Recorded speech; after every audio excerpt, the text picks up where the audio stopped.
नमस्कार, मैं विष्णु शर्मा आप सभी का आपके ही अपने चैनल विष्णु एडीपी में हार्दिक स्वागत करता हूं। आप सभी को स्वतंत्रता दिवस की हार्दिक शुभकामनाएं। Happy independence day. आज की स्टोरी है देशभक्ति से परिपूर्ण, देशभक्ति से भरी हुई, और उसी देशभक्ति को क्या कहा जाता है इंग्लिश में? पेट्रियोटिज्म। पेट्रियोटिज्म का मतलब होता है देशभक्ति। देखिए टाइटल ही हमारा है ट्रू पेट्रियोटिज्म, यानी कि सच्ची देशभक्ति या सच्चा देश प्रेम। और आज की स्टोरी जो है नेताजी सुभाष चंद्र बोस पर आधारित है कि उन्होंने कैसे अपनी देशभक्ति दिखाई। बहुत ही छोटी स्टोरी, बहुत ही छोटी है, लेकिन क्योंकि आज आप सभी को पता है हम स्वतंत्रता दिवस मना रहे हैं, इसलिए स्टोरी लाना जरूरी था। चलिए स्टार्ट करते हैं आज की स्टोरी। पसंद आए प्लीज़ आप लोग लाइक करेंगे। वैसे कोई स्टोरी नहीं है, ये सत्य घटना है। चलिए देखते हैं। टाइटल तो आपको बता दिया मैं, सच्ची देशभक्ति, ट्रू पेट्रियोटिज्म। अब देखते हैं इसका टाइटल तो आपको पता चल गया है। हम यहाँ पे ट्रांसलेशन स्टार्ट करते हैं और जहाँ जहाँ पे इंपॉर्टेंट वर्ड रहेगा वो भी आपको बताते जाऊँगा। नेताजी सुभाष चंद्र बोस, तो ये उनका नाम है। रिटर्न यानी लौटे, ठीक है। टू भारत, भारत लौटे। अब इंडिया को भारत, हम भारत ही कहते हैं तो इंग्लिश में इंडिया बोल देते हैं। भारत लौटे, फ्रॉम यानी से, कहाँ से? इंग्लैंड, इंग्लैंड से लौटे। After clearing the ICS, after यानी के बाद, क्लियरिंग यानी होता है क्लियर करने के बाद, जिसे हम बोलते हैं पास करने के बाद। द ICS, ICS का फुल फॉर्म क्या है? हम इसे बोलते हैं इसका फुल फॉर्म होता है इंडियन सिविल सर्विसेज, ठीक है। तो इसे हम ICS शॉर्ट फॉर्म में लिखा हुआ है। तो उसकी परीक्षा क्लियर करके वो भारत लौटे। देखिए एग्जाम, परीक्षा। अब उसके बाद क्या हुआ? हियर, हियर यानी यहाँ, कहाँ? भारत में। ही अपीयर्ड, ही यानी वह, वे, अपीयर्ड प्रकट हुए। तो अपीयर यानी प्रकट होना होता है, यहीं कहीं पे आना होता है। अपीयर यानी हम बोल सकते हैं यहाँ पे कि वो वहाँ पे गए या आए। कहाँ पे आए? फॉर यानी के लिए। अ रिटन एग्जामिनेशन, एक लिखित, रिटन है लिखित, ठीक है। एग्जामिनेशन है परीक्षा, लिखित परीक्षा में सम्मिलित हुए, शामिल हुए। फॉर अ जॉब, एक जॉब के लिए। जॉब आपको पता है रोजगार, काम बोल सकते हैं। तो भारत में वो आए और एक जॉब के लिए लिखित परीक्षा में सम्मिलित हुए, वहाँ पे आए। अब क्या हुआ? ऑन सीइंग यानी देखकर, द क्वेश्चन पेपर, प्रश्न पत्र को देखकर, सुभाष बाबू, उन्हें सुभाष बाबू शॉर्ट में बोल रहे हैं, सुभाष बाबू वॉज फ्यूरियस, फ्यूरियस यानी होता है अति क्रुद्ध हो जाना, बहुत गुस्सा हो जाना, बहुत गुस्सा हो गए थे। वन ऑफ द क्वेश्चंस यानी क्वेश्चंस, वन ऑफ द मतलब उनमें से एक, किनमें से? क्वेश्चंस, सवालों में से एक। तो भाई प्रश्नों में से एक प्रश्न कैसा था? वॉज अ पैराग्राफ, वॉज यानी था, एक पैराग्राफ था। पैराग्राफ आप सभी को पता है, जैसे हम अभी एक पैराग्राफ पढ़ रहे हैं, उसे हिंदी में वैसे अनुच्छेद कहते हैं ना, कि पैराग्राफ आप सभी समझते हैं। तो उसमें एक पैराग्राफ था उस सवाल में, फॉर ट्रांसलेशन, ट्रांसलेशन करने के लिए था। जैसे हम बोलते हैं ना ट्रांसलेशन कीजिए इसका इंग्लिश टू हिंदी, वैसे ट्रांसलेशन के लिए एक पैराग्राफ दिया हुआ था। लेकिन उसे देख के वो बहुत ज़्यादा गुस्सा हो गए। क्यों हो गए? देखिए अभी आपको पता चलेगा। अ सेंटेंस यानी एक वाक्य, सेंटेंस यानी वाक्य, पूरा वाक्य। इन में द पैराग्राफ रीड, ठीक है। पैराग्राफ रीडिंग में जो एक सेंटेंस था, वाक्य था। क्या वाक्य था? देखिए, इंडियन सोल्जर्स, सोल्जर्स यानी सैनिक, तो इंडियन भारतीय सैनिक, आर यानी है, क्या है? जनरली यानी आमतौर पर, सामान्य तौर पर, डिसऑनेस्ट, डिसऑनेस्ट का मतलब होता है, हम इसे डिसऑनेस्ट कहेंगे। एस साइलेंट होता है, हॉनेस्ट नहीं पढ़ेंगे, ऑनेस्ट, ठीक है। डिसऑनेस्ट का मतलब होता है बेईमान। तो देखिए वहां पे क्या लिखा है पैराग्राफ, कि भारतीय सैनिक सामान्य तौर पर बेईमान हैं। देखिए कितनी बड़ी बात उसने लिख दी और कितनी गलत बात उसमें लिखा हुआ है, वो भी भारत के एग्जामिनेशन परीक्षा, क्योंकि वहाँ पे विदेशियों का राज रहता था। तो वहाँ पे ऐसा लिखा हुआ था कि भारतीय सैनिक सामान्य तौर पे, ज़्यादातर हम बोल सकते हैं, वो बेईमान होते हैं, बेईमान है, ऐसे लिख दिया। सुभाष चंद्र बोस ने इस पैराग्राफ को पढ़ा, क्वेश्चन को पढ़ा। अब क्या हुआ? सुभाष बाबू इमीडिएटली, सुभाष चंद्र बोस जी इमीडिएटली यानी होता है तुरंत, गॉट अप यानी खड़े हो जाना, उसे गॉट अप बोलते हैं, उठ खड़े हुए। फ्रॉम हिज सीट, फ्रॉम यानी से, हिज यानी उनके, लेकिन हम अपने भी बोल सकते हैं, सीट, अपने, सीट यानी होता है वही बैठने की जगह, कुर्सी बोल सकते हो। अपनी सीट से वो उठ गए। एंड एक्सप्रेस्ड, एक्सप्रेस्ड यानी दर्शाया, ठीक है, एक्सप्रेस्ड कहते हैं।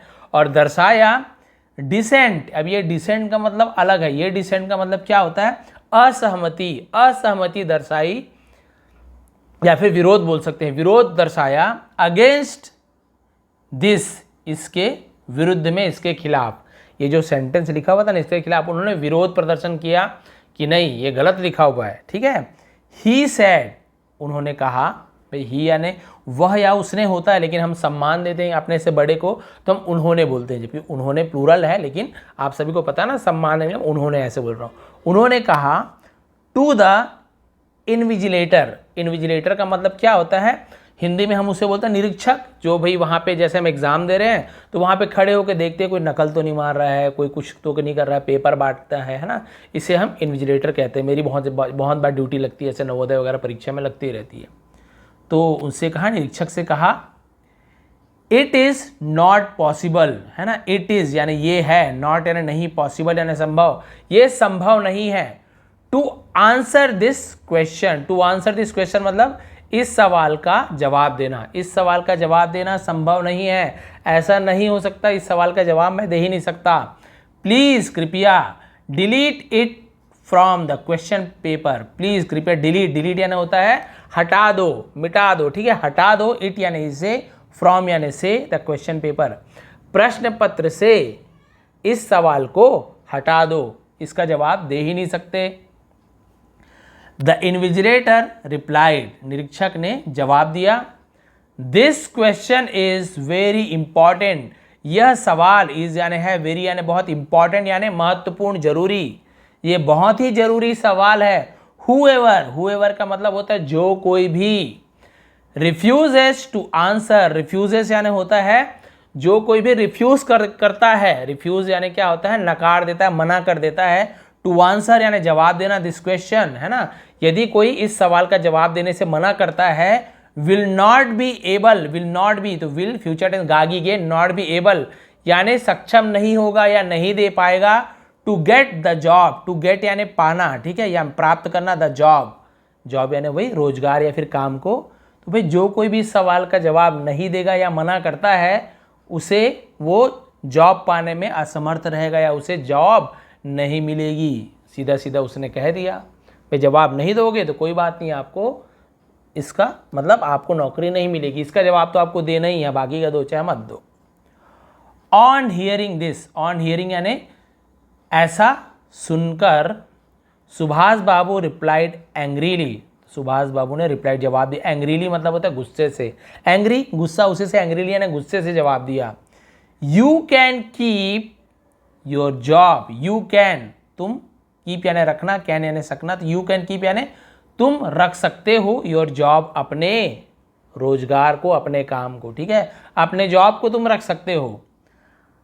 आई would rather die of hunger, ठीक है, आई वुड रेदर डाई तो मैं बल्कि मर जाऊंगा, ठीक है, मैं बल्कि मर जाऊंगा, हंगर यानी भूख से, है ना, मैं भूख से बल्कि मर जाऊंगा, इंस्टेड, इंस्टेड यानी के बजाय, of bearing such false allegations, of bearing, bearing यानी वहन करना फिर सहना, सच यानी ऐसे, फॉल्स यानी गलत, एलिगेशन का मतलब क्या होता है, आरोप, ऐसे गलत आरोप को सहन करने के बजाय मैं भूख से मरना पसंद करूंगा या फिर मैं बल्कि भूख से मर जाऊंगा। अगेंस्ट माई कंट्रीमैन, अगेंस्ट यानी विरुद्ध में, ठीक है, allegation against my countryman, countryman यानी होता है देशवासियों, ठीक है, तो भाई ये जो ऐसा गलत आरोप मेरे देशवासियों के खिलाफ, उसे सहने से अच्छा मैं बल्कि भूख से मर जाऊंगा। It is better to die, ठीक है, ये ज़्यादा अच्छा होगा, बेटर यानी ये अच्छा होगा, टू डाई यानी मरना, इंस्टेड, इंस्टेड यानी के बजाय, किसके बजाय, ऑफ शोइंग यानी दिखाकर, सच, सच यानी ऐसा, हेल्पलेसनेस, हेल्पलेसनेस, हेल्पलेसनेस का मतलब है बेबसी, ऐसी बेबसी दिखाने से अच्छा तो मर जाना बेहतर है। सेइंग दिस, ऐसा कहकर सुभाष बाबू left the examination hall, Subhash Chandra Bose ने लेफ्ट यानी छोड़ दिया या वहाँ से चले गए को भी हम लेफ्ट बोलते हैं। एग्जामिनेशन हॉल जिसे हम परीक्षा कक्ष कहते हैं, परीक्षा कक्ष को छोड़कर वहाँ से चले गए। तो देखिए इससे हमें मोरल क्या मिली, द वन, वन यानी कोई, हु कैन नॉट, जो नहीं कर सकता, कैन नॉट यानी नहीं कर सकता, लव यानी प्यार, है ना, जो कोई प्यार नहीं कर सकता, हिज नेशन, अपने देश से, नेशन यानी राष्ट्र होता है, देश बोल सकते हैं, जो कोई भी अपने राष्ट्र से, अपने देश से प्यार नहीं कर सकता, can not love anyone else, can not love, प्यार नहीं कर सकता, एनीवन एल्स यानी किसी और से भी, ठीक है, जो अपने देश से प्यार नहीं कर सकता वो किसी और से भी प्यार नहीं कर सकता। The interest of the nation, interest का देखिए 2-3 मतलब होता है, इंटरेस्ट यानी वैसे तो रुचि भी होता है, ब्याज भी होता है, लेकिन यहाँ पर तो ब्याज मतलब होगा नहीं, इंटरेस्ट यानी रुचि या फिर कल्याण होता है, कल्याण करना यानी जो देश की भलाई के बारे में सोचे।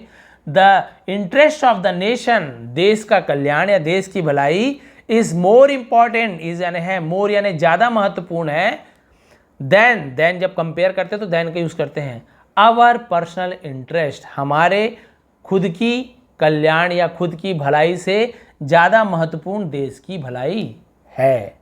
ये हमें क्या मिलती है इस स्टोरी से, स्टोरी क्या, ये तो सच्ची घटना है, इससे हमें इंसिडेंट से, इस घटना से हमें ये शिक्षा मिलती है कि जो कोई अपने देश से प्यार नहीं करता वो किसी से भी सच्चा प्यार नहीं कर सकता। इसके अलावा हमें अपने देश के कल्याण को सबसे पहले देखना चाहिए, ना कि खुद के कल्याण को। हम क्या करते हैं, अरे जाए भी, देश का जो होना है हो, झिल्ली फेंकेंगे हम, बाद में देखा जाएगा देश में प्रदूषण होता है क्या होता है, हम ये यूज़ करेंगे ही करेंगे, हम चाइनीज़ माल खरीदेंगे ही खरीदेंगे, हमें तो सस्ता मिल रहा है, हमें क्या करना है, देश को जो होना है हो। तो भाई आप अपने बारे में सोच रहे हो तो अपने बारे में, अपने कल्याण से ज़्यादा अपने देश के बारे में सोचिए, ये देशभक्त की एक सोच हो सकती है। तो भाई सुभाष चंद्र बोस के बारे में कौन नहीं जानता, जिन्होंने आज़ाद हिंद फौज की गठन की थी, और आप सभी को पता है, तुम मुझे खून दो मैं तुम्हें आज़ादी दूंगा, ये जो नारा है उनका ही दिया हुआ है, आप सभी को पता है। और ऐसे देशभक्ति की ये कहानी है, ट्रू पेट्रियोटिज्म यानी कि सच्ची देशभक्ति। तो भाई आज स्वतंत्रता दिवस जो है हम मनाने जा रहे हैं, तो आप सभी को देशभक्त बनना है। ये ज़रूरी नहीं कि आप जाके सिपाही बन के अपने सीने पे गोली ही खाएं, आप अपने आसपास को सुधार कर अपने देशवासियों के लिए कुछ भी, थोड़ी बहुत भी जो आप हेल्प कर सकते हैं वो भी कोई देशभक्ति से कम नहीं है। तो आप भी देशभक्त बनिए। जय हिंद, जय भारत। आप सभी का बहुत बहुत धन्यवाद। आपका दिन शुभ रहे। एक बार फिर आप सभी को स्वतंत्रता दिवस की हार्दिक शुभकामनाएं।